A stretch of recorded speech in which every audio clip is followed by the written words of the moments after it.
So what if ancient civilizations figured out something about the human mind and body thousands of years ago that modern science is only beginning to understand? Because for thousands of years, people have believed the body contains invisible energy centers connected to emotion, trauma, healing, consciousness, and spiritual well-being. They call them chakras. And depending on who you ask, chakras are either ancient wisdom, symbolic psychology, energy anatomy, or complete bullshit. But here's what's weird. Even people who don't believe in chakras still say things like, "I felt it in my gut," or "I couldn't get the words out," or "my chest felt heavy," or "that situation completely drained me." And strangely enough, those emotional experiences line up almost perfectly with chakra systems that were created thousands of years ago. So today, we're talking about what chakras actually are, where they come from, the psychology behind them, possible science connections, trauma and the chakra system, spiritual bypassing, and whether chakras might be way more misunderstood than most people think. Hello, you brilliant beings.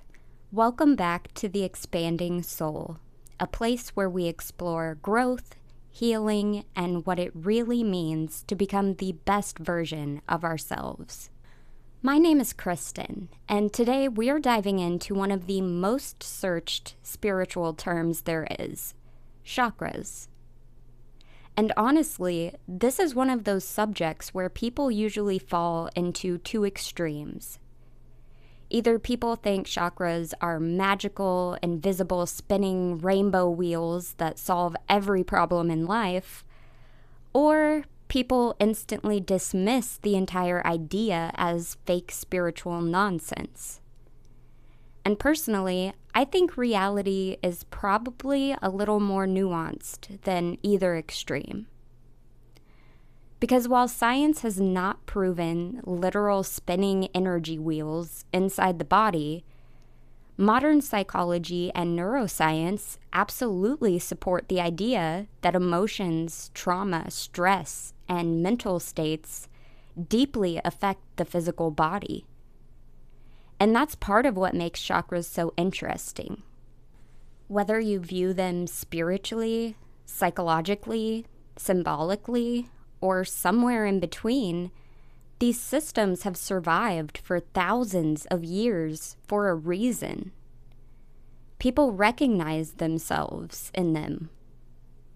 So in this episode, I want to break this down in a grounded and balanced way. Not the over-commercialized TikTok spirituality version, not the buy this crystal and your entire life changes overnight version, but I want to explore what chakras actually are, what they may represent psychologically and emotionally, where science overlaps, where it doesn't, and how people can approach this stuff in a healthy way. So with that being said, let's get into some learning. Okay, first things first. The word chakra comes from Sanskrit and roughly translates to wheel or disc, and it's believed that each one is a sort of spiritual energy center within the body. The idea comes primarily from ancient Indian spiritual traditions, especially Hinduism and later certain Buddhist traditions. Chakras first appear in text in the Vedas, which is the earliest text ever written on yoga. It was written sometime between 1500 and 500 BC in ancient India. But scholars believe that the traditions of the chakra system may have originated much earlier than that. They believe that the exact date is unknown, and that the traditions of the chakra system were passed down orally for many years prior to the writing of the Vedas.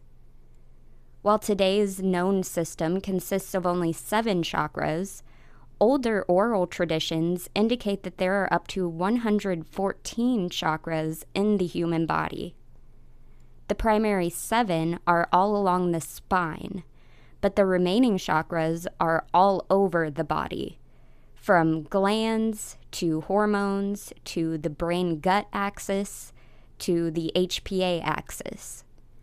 It's thought that if all of your chakras are open and aligned, then your body can function at its maximum capacity by being balanced mentally, physically, emotionally, and spiritually.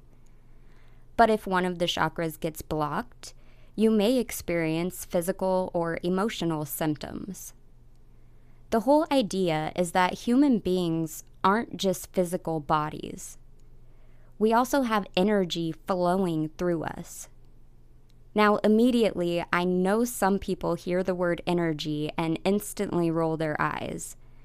And I do get it, because spirituality online has made that word mean basically everything and nothing all at the same time.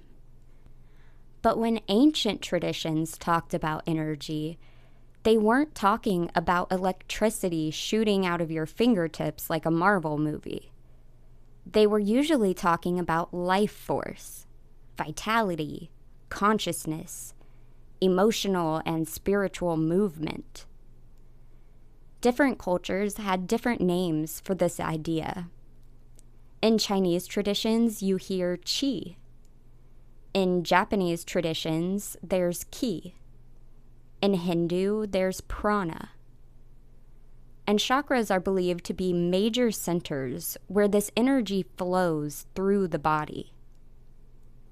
There are many chakras described in some traditions, but most modern discussions focus on 7 main chakras running from the base of the spine to the top of the head.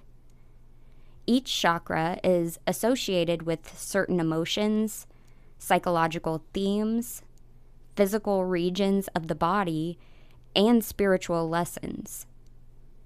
And the idea is that when energy flows well, we feel balanced. But when energy becomes blocked, emotionally repressed, or dysregulated, we can experience emotional distress, physical symptoms, disconnection, insecurity, anxiety, and so on. Now, is there scientific proof that invisible spinning energy wheels exist in the body? No, at least not in the way chakra diagrams are usually represented. But here's where it gets interesting. Modern psychology, neuroscience, and trauma research absolutely do support the idea that emotions and mental states deeply affect the body. Stress can change digestion. Trauma can change the nervous system. Anxiety affects breathing. Grief affects the chest. Fear affects survival instincts. Shame affects posture and confidence. So even if someone sees chakras symbolically instead of literally, the system still maps onto very real human experiences. That's one reason chakras have survived for so long, because whether you're deeply spiritual or completely skeptical, people recognize themselves in these descriptions.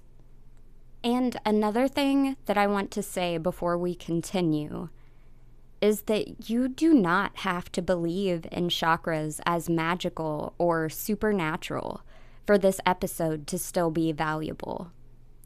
You can think of them as symbolic psychology, emotional archetypes, spiritual metaphors, mind-body connections, or even energy centers. Whatever framework helps you explore yourself in a healthy way. That's really the point. So obviously, for time reasons, I'm not going to get into the entire 114 chakras.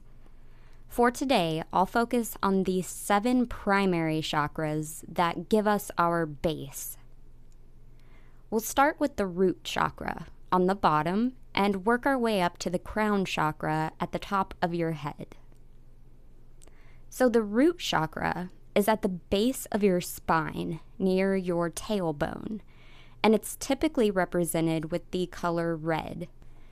It's also known as the Muladhara chakra, and it's characterized with feelings of survival, self-sufficiency, security, and stability. This is your "can I survive" chakra.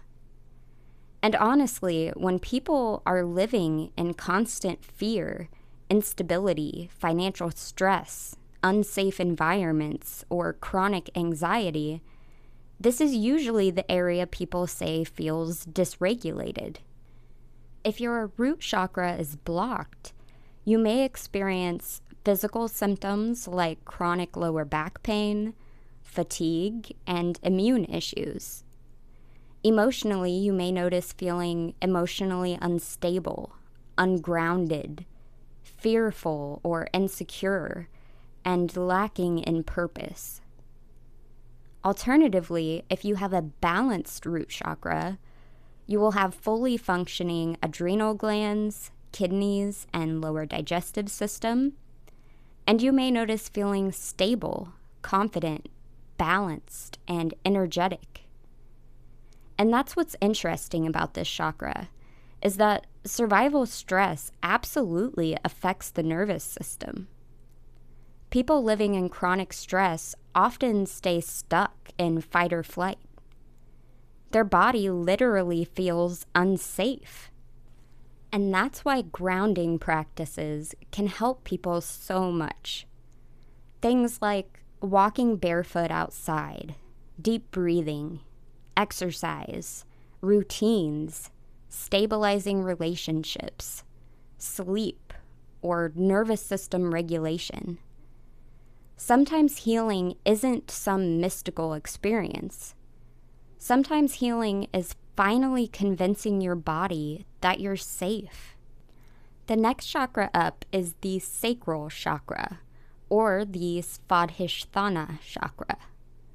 The sacral chakra is represented with the color orange, and it's located in the abdomen, about 4 inches below the navel. It's characterized by the basic need for sexuality, intimacy, creativity, and self-worth. If the sacral chakra is blocked, you may experience physical symptoms such as hormonal irregularities, lower back pain, or urinary issues. And emotionally, you may have an obsession with sexual thoughts, irritability, emotional explosions, or a lack of energy or creativity. And when this chakra is balanced, you'll have fully functioning reproductive organs, bladder, kidneys, and lower intestines. You'll also feel more vibrant, optimistic, happy, and compassionate. Honestly, this one makes a lot of sense psychologically, because so many people grow up learning to suppress emotion, especially men, but honestly women too.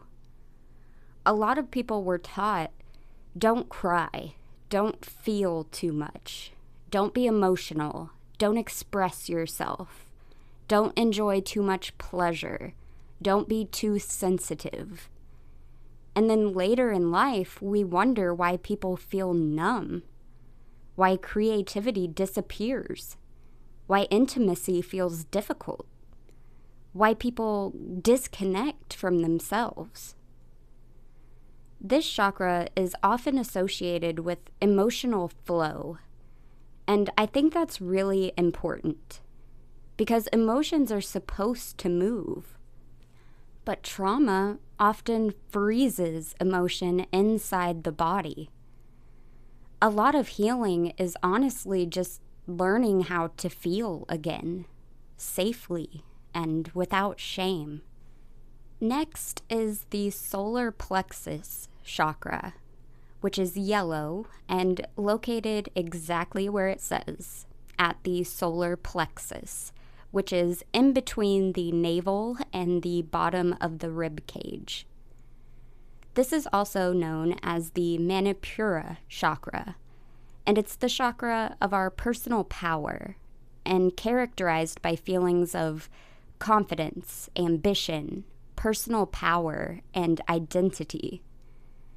This is basically your sense of self, and this is also where a lot of shame lives. A lot of people were criticized growing up, ignored, controlled, bullied, and over time, people stopped trusting themselves. They second-guess everything.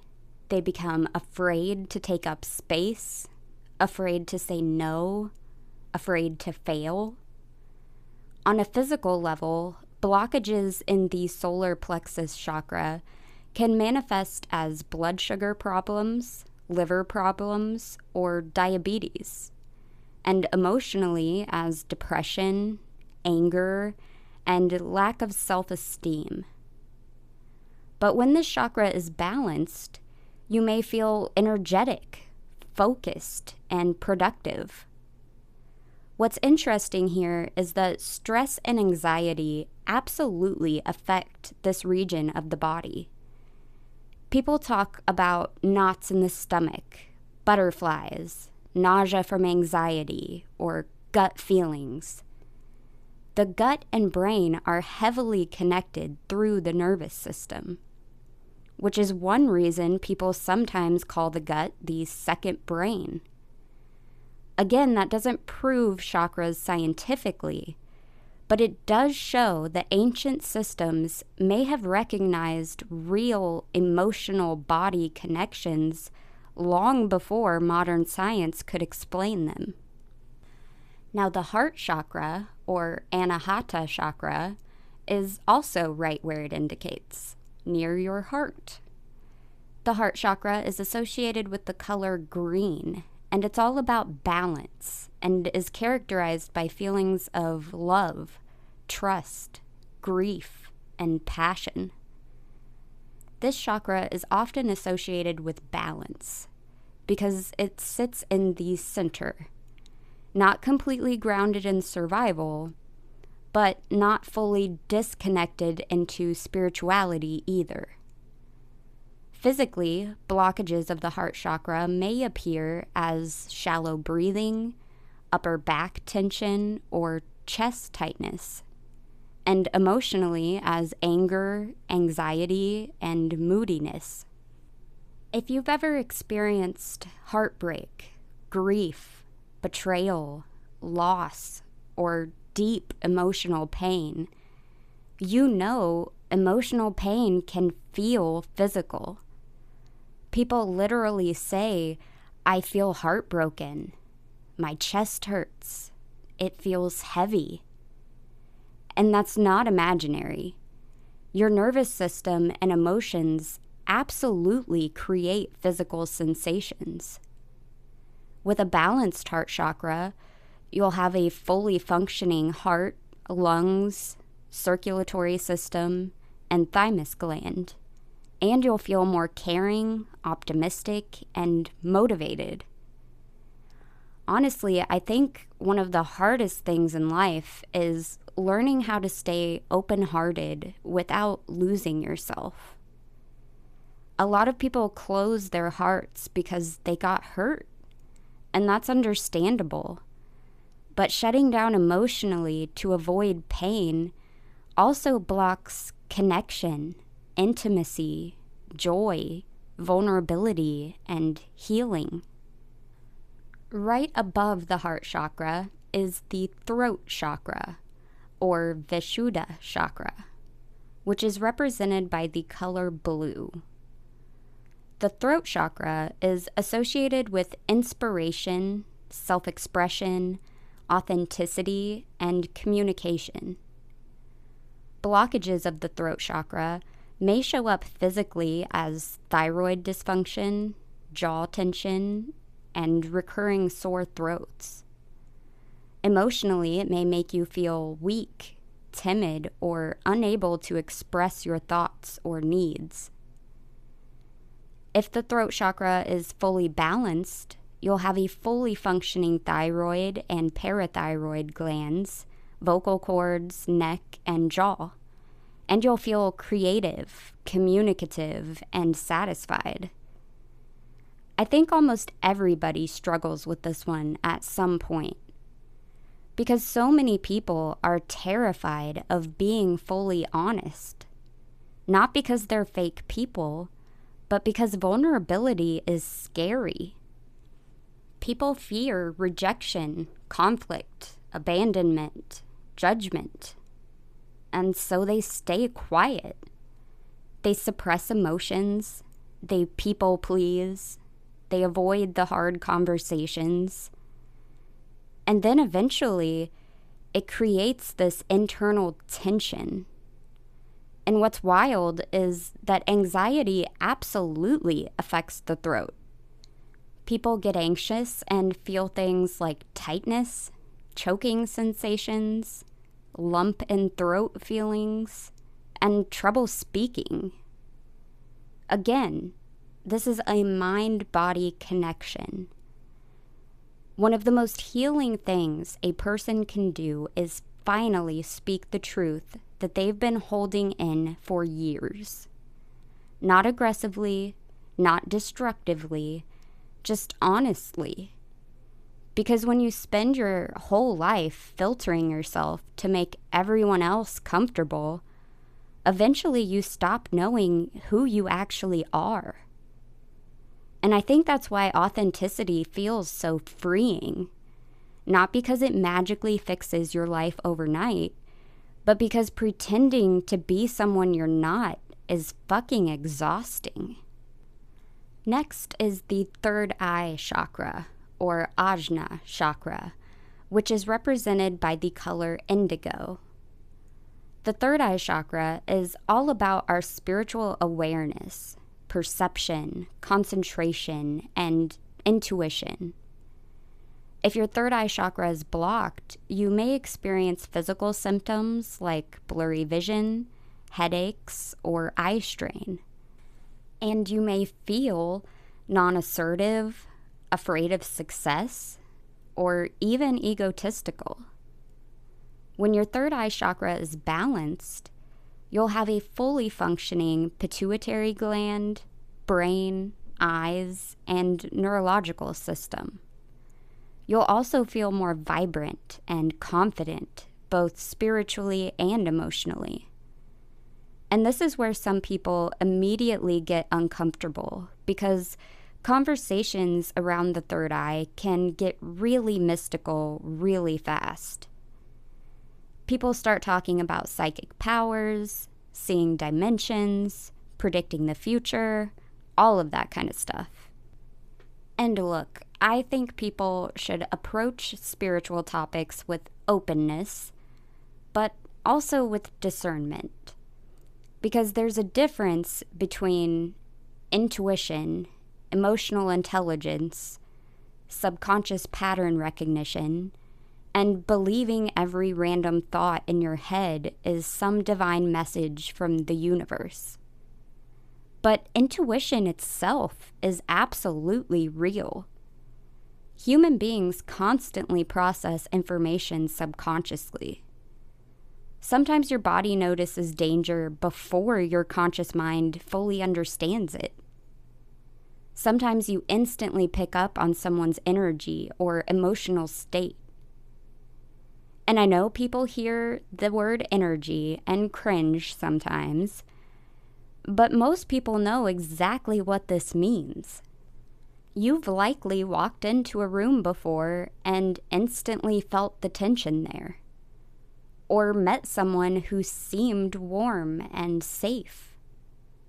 Or felt like something was off before you could logically explain why. That doesn't necessarily mean supernatural powers, but it does show that human beings are incredibly perceptive.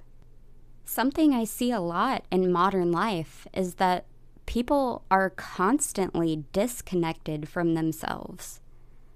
Constant stimulation, constant noise, constant scrolling, constant distraction.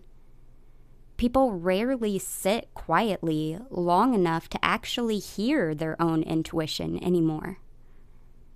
And the final chakra is the crown chakra, which is associated with spiritual liberation, enlightenment, connection, and consciousness. The crown chakra is associated with the color violet, and it's also known as the Sahasrara chakra.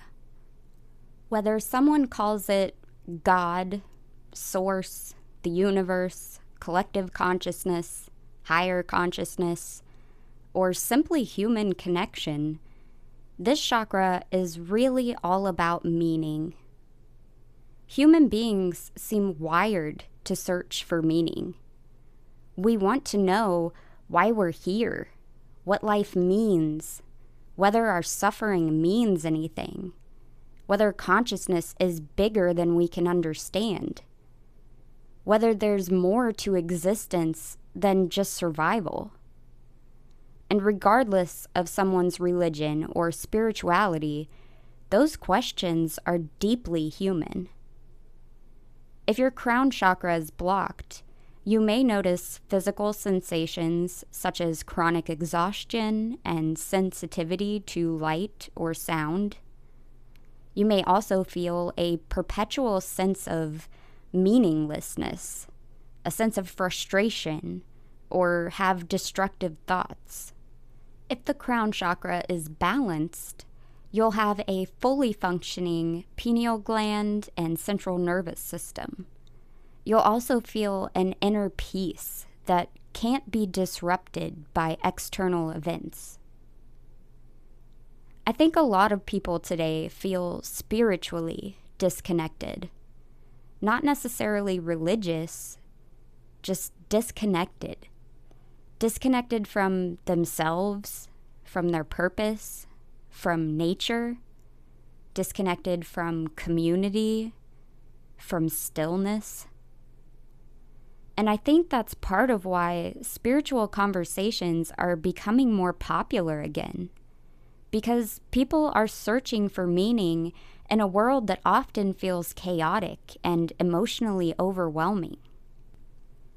Now, obviously, this is where people start asking the big question. Is any of this actually backed by science?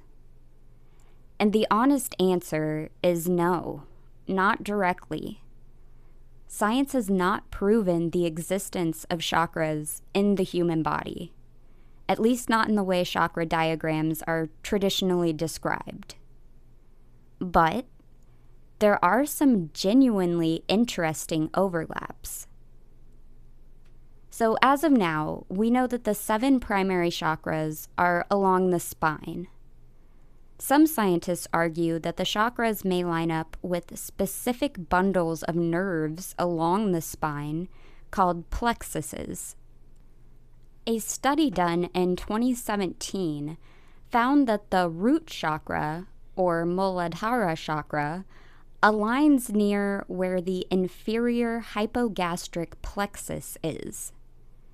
This plexus is what controls signals sent to the reproductive organs and the rectum, which, based on more advanced studies of chakras, does somewhat align with the root chakra's physical connections. Now, we didn't go over this earlier because I didn't want to throw too much at you at once. But each chakra is represented in many traditions by a flower, and each flower has a certain number of petals. They say that the number of petals refers to the number of physical or emotional things that chakra controls. For the root chakra, the number of petals is 4. Interestingly, the scientists who did this study say that the number of petals actually could refer to the number of subplexuses that extend off of the main inferior hypogastric plexus. There are 4 subplexuses that come off of the inferior hypogastric plexus, the same as the number of petals on the root chakra flower. And again, I want to be careful here, because there's a huge difference between this overlap is interesting and science-proved chakras are magical. Those are definitely not the same thing. What this is hopeful, because it shows that eventually, someday, science might just catch up to tradition. But modern science absolutely supports the idea that emotions affect the body.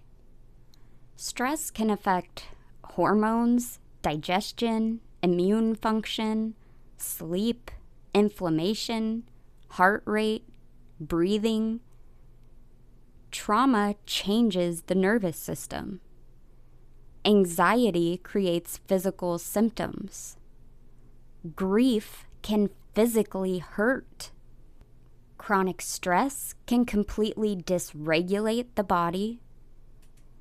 And honestly, I think ancient spiritual systems recognized these mind-body connections long before modern neuroscience had language for them. They just explained them differently. Because even today, people naturally describe emotions physically. We say a gut feeling, a heavy heart, choked up, carrying emotional weight, drained energy. That language exists for a reason. I think sometimes people dismiss anything spiritual too quickly because it can't be perfectly measured. But human beings experience a lot of things subjectively. Love, meaning, connection, purpose. Not everything meaningful fits neatly into a lab experiment. Now, obviously, that doesn't mean we completely abandon logic or critical thinking, but it also doesn't mean that ancient systems automatically had zero value. Personally, I think the healthiest mindset is curiosity. Not blind belief, not arrogant dismissal, but curiosity.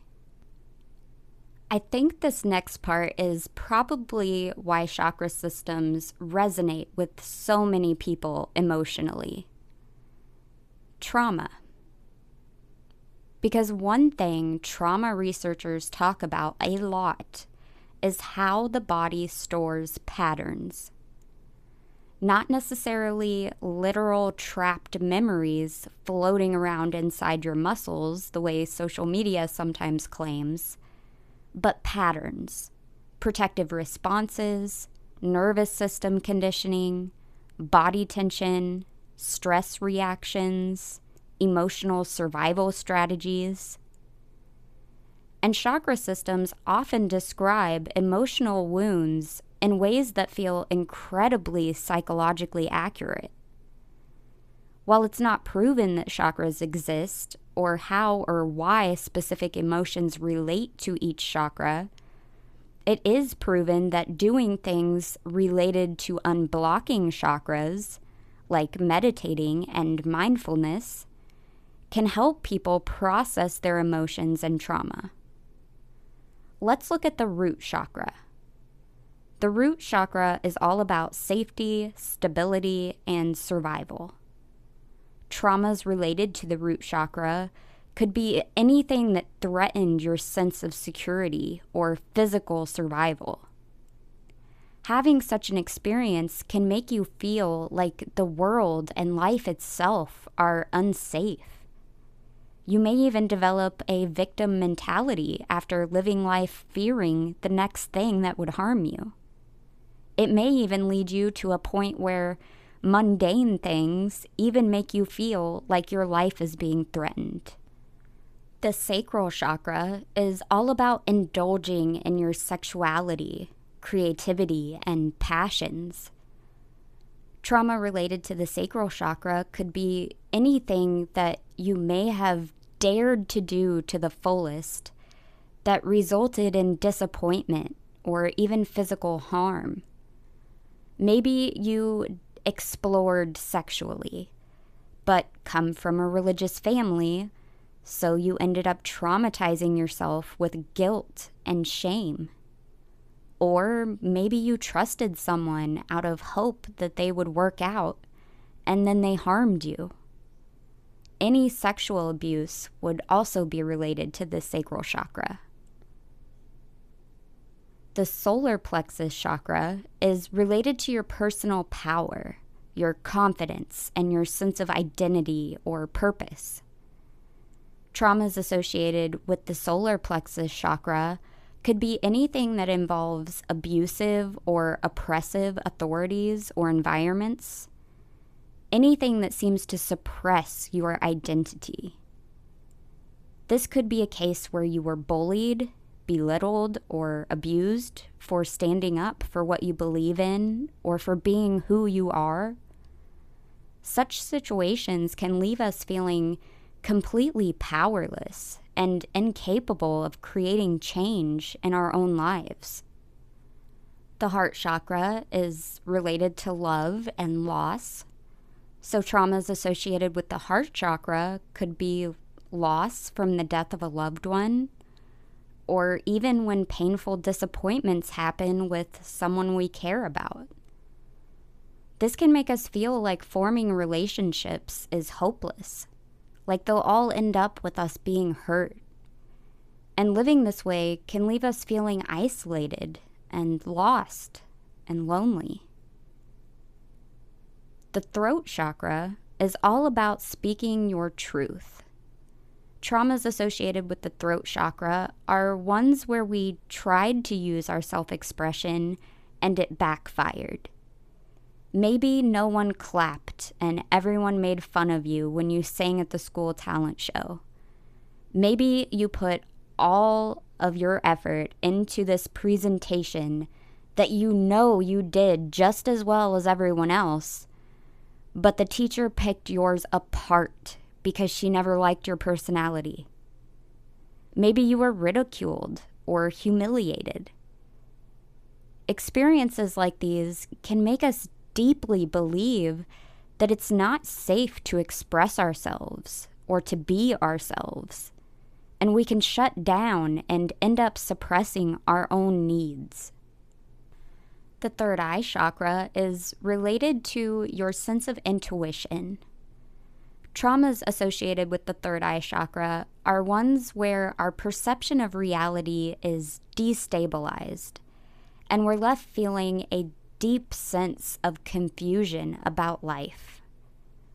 We end up believing one of two things. Either it's dangerous to know things, or it's dangerous not to know things. And either can manifest as procrastination, hesitation, or desperately clinging on to what we used to believe. The crown chakra is associated with spirituality and connection to the divine. Traumas associated with the crown chakra are rare and typically revolve around getting some sort of spiritual truth before you're ready. Usually, it's when you haven't done the necessary preparation to be able to fully understand and utilize it. And because of that, we can become fearful of spirituality itself and distrustful of situations or people that may remind us of it. You do not need to believe in literal energy blockages for these emotional patterns to feel real.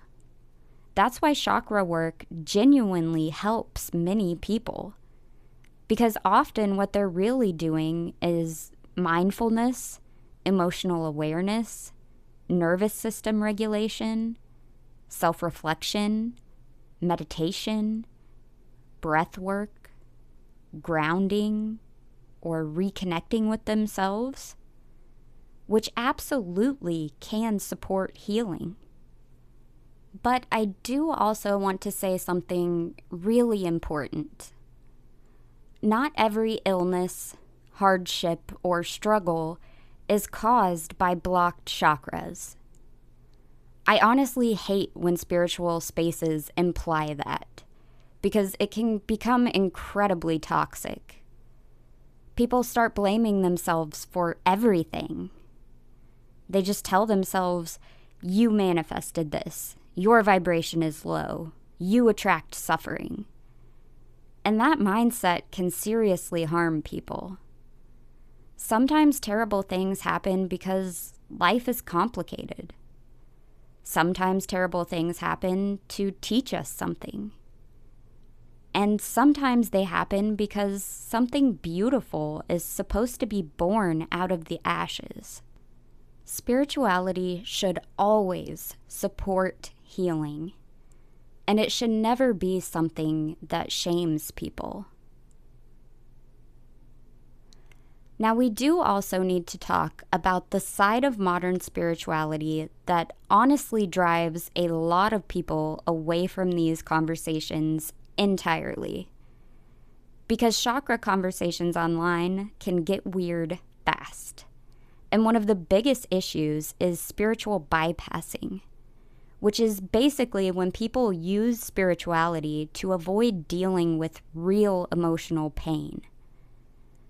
For example, avoiding accountability by saying, I'm protecting my energy, or suppressing emotions instead of processing them, or pretending to be positive 24/7, or avoiding therapy because I'm just raising my vibration. Honestly, real healing is messy. It's uncomfortable, it's emotional, it's vulnerable. Sometimes healing looks less like becoming some enlightened spiritual guru and more like crying on your bathroom floor while trying to rebuild yourself. I think a lot of times people will unconsciously avoid real healing because those moments crying on the floor, they fucking suck. They hurt physically, they hurt emotionally, they feel endless. But when you dive in and face those moments anyway, when you go to therapy, do the journaling, do the work, eventually this weight just lifts. And what's left behind is space. Space that you can now fill with all of the good things in life, like happiness, laughter, and genuine connection. Those are things you don't have room or capacity for when you're carrying around all of your pain. Another issue I want to address is commercialization, because spirituality has become a massive industry. People are constantly being sold chakra cleanses, healing frequencies, expensive retreats, manifestation courses, miracle crystals, spiritual coaching packages. And look, some tools genuinely help people. Meditation helps people. Breathwork helps people. Music helps people. Crystals can even help symbolically if they create intention and mindfulness. But healing is not something you can buy like a personality upgrade. I think one of the healthiest ways to approach chakras is by understanding that we as human beings are supposed to be cyclical. We shouldn't obsessively try to become perfectly balanced, because human beings are not supposed to feel perfectly balanced every second. Life fluctuates. Sometimes you feel grounded, sometimes anxious, sometimes open-hearted, sometimes hurt. That's being human. Healing is not about becoming emotionless. It's about increasing awareness, increasing honesty, resilience, and ultimately increasing self-understanding. So after everything we've talked about today, the question becomes, how do you actually explore chakras in a healthy, grounded, non-delusional way? I think the best approach is using chakras as a self-awareness framework. Ask yourself, where do I feel emotionally stuck? What emotions do I avoid? What patterns keep repeating in my life? Where do I feel disconnected from myself? What part of my life feels out of balance? And then use practices that genuinely support your well-being. Things like meditation, journaling, grounding exercises, therapy, mindfulness, yoga, self-reflection. I won't go into detail about techniques to clear your chakras today, but if that's something you're interested in me doing a future podcast episode on, let me know and I'll make it happen. Honestly, one of the biggest things, I think, is simply slowing down enough to listen to your body and your mind. Most people spend their lives distracted. They're scrolling, working, avoiding, numbing. But healing often starts when you finally sit long enough to hear what your mind and body have been trying to tell you. So, are chakras real? Honestly, I think that depends on what you mean by real. If you mean literal, scientifically measurable, spinning energy wheels, science hasn't proven that yet. But if you mean emotional patterns, mind-body connections, nervous system responses, symbolic psychology, and ancient systems attempting to map human experience, then I think chakras become a lot more interesting.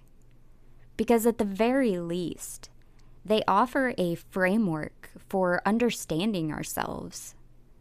And maybe that's why these ideas have survived for thousands of years. Not because ancient people were stupid, not because humans are delusional, but because people across generations recognized something deeply human. That emotions affect the body, that trauma changes us, that healing matters, that self-awareness matters, and that human beings crave connection, physically, emotionally, and spiritually. Whether chakras are spiritual truth, symbolic psychology, or somewhere in between, I think the real value comes from using these ideas to better understand yourself and heal in healthy ways. So I'd love to hear your thoughts. Do you believe chakras are real? Do you think they're symbolic? Have you ever physically felt emotions in your body? What's your experience with spirituality, meditation, or energy work? Let me know. I've really enjoyed creating this episode. I've learned a lot, and I'm so grateful for having you here to learn it with me. If you enjoyed this episode, make sure to follow the podcast, leave a rating, share it with someone who'd enjoy it, and I'll talk to you in the next episode. Bye.